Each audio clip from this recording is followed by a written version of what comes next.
Audio Jungle.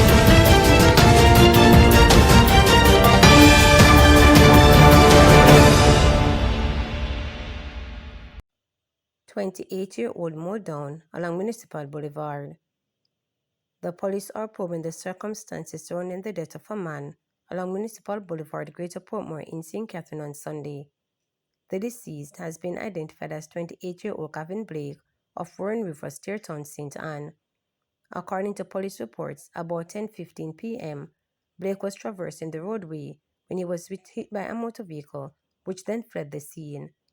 The police were alerted and Blake was transported to the hospital where he was pronounced dead. Pope Francis leaves a legacy of compassion, humility, and faith, stated opposition leader.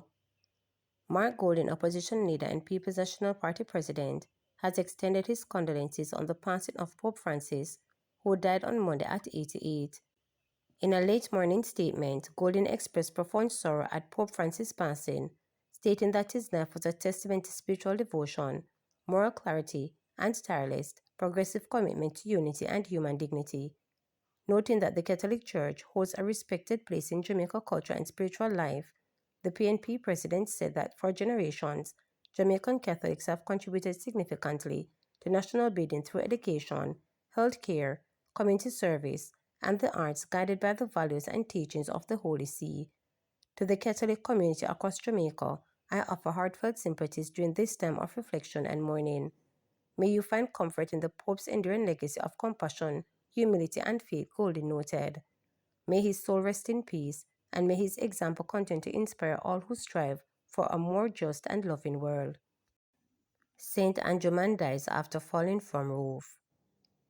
The St. Andrew South police are investigating a case of death by misadventure after a man fell from a roof and died on Saturday. The deceased has been identified as 28-year-old Mason Tremaine Johnson of Norbrook Road, St. Andrew. At about 4:20 p.m., a piece of steel reportedly pierced Johnson's head after he fell from a roof along Norbrook Road.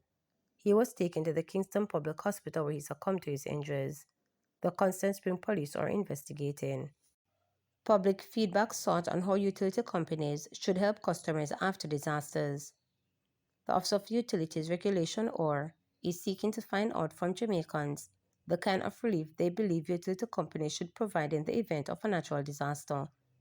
It has launched an online survey which will allow customers of these companies to outline what kinds of utility providers should take to offer assistance. Following force events such as natural disasters, epidemics, or outbreaks of hostilities, the OR's Director of Consumer and Public Affairs, Evan Nicholson, pointed out that currently there are provisions for the utility providers to be able to request relief from some of their obligations under force conditions. However, there are no provisions for electricity, water, or telecommunications customers when such event occurs. Nicholson says the survey aimed to gather utility customers' feedback on whether they should be given special consideration under such conditions.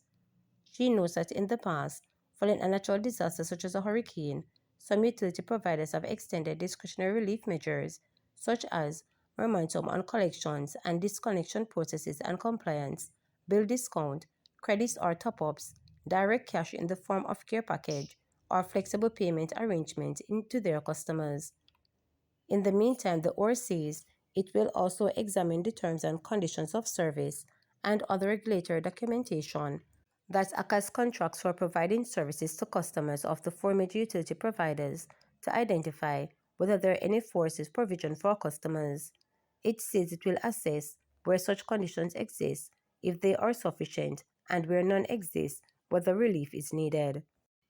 Playing with fire. Only 10% of Jamaica's private nursing homes are registered. The Ministry of Health and Wellness has acknowledged that of the estimated 200 nursing homes operating in Jamaica, only about 20 are registered.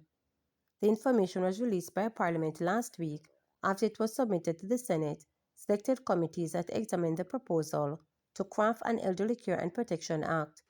The written answers to the questions submitted by the selected committee are over the signature of Permanent Secretary Errol Green.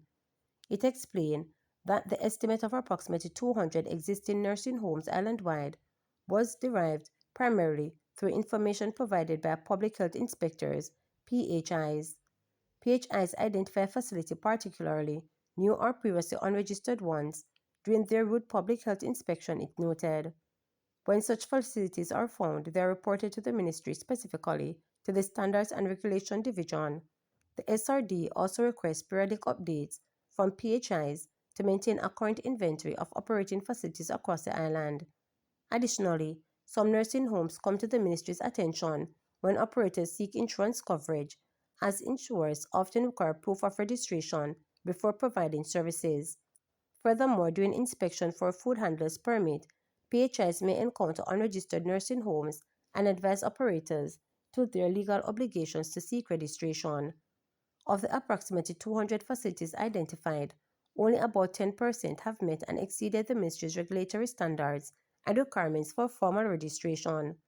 The facilities that are approved for registration must satisfy certain minimum requirements criteria that ensure that only those capable of providing safe and competent care are officially recognized. Private nursing homes are usually inspected 1 to 2 times per year, depending on the type of facility. Smaller facilities like nursing homes are inspected twice per year, while private hospitals are inspected once. The inspection process typically involves document review, direct observation, and interviews. When asked how many nursing homes are monitored by the Health Ministry, the Ministry's response stated that as of April 2025, a total of 30 facilities are registered under the Nursing Home Registration Act 1934. These include 4 private hospitals, 4 medical ambulatory services, accommodating patients overnight for post-operative care, and 22 long-standing care facilities encompass both nursing home and residential care homes. The Health Ministry explained that residential care facilities provide support to individuals ages 18 years and older who are unable to live independently but require only assistance with activities of daily living without the need for continuous medical or nursing care. In contrast, nursing homes serve individuals ages 18 and over who, due to illness, infirmity, or other health conditions, are unable to perform their ADLs and require continuous skilled nursing care provided by a registered nurse. The length of stay in these facilities may be long-term, such as in hospice, or short-term, as seen in certain hospital or maternity homes arrangement. At present, the Ministry does not maintain separate statistics on the individual types of long-term care facilities. As a result, all long-term care institutions are currently categorized as nursing homes, the Ministry shared. It noted that this is distinct for private hospital and ambulatory service centers. It said private medical facilities that provide ambulatory services occasionally accommodate patients overnight for post-operative care.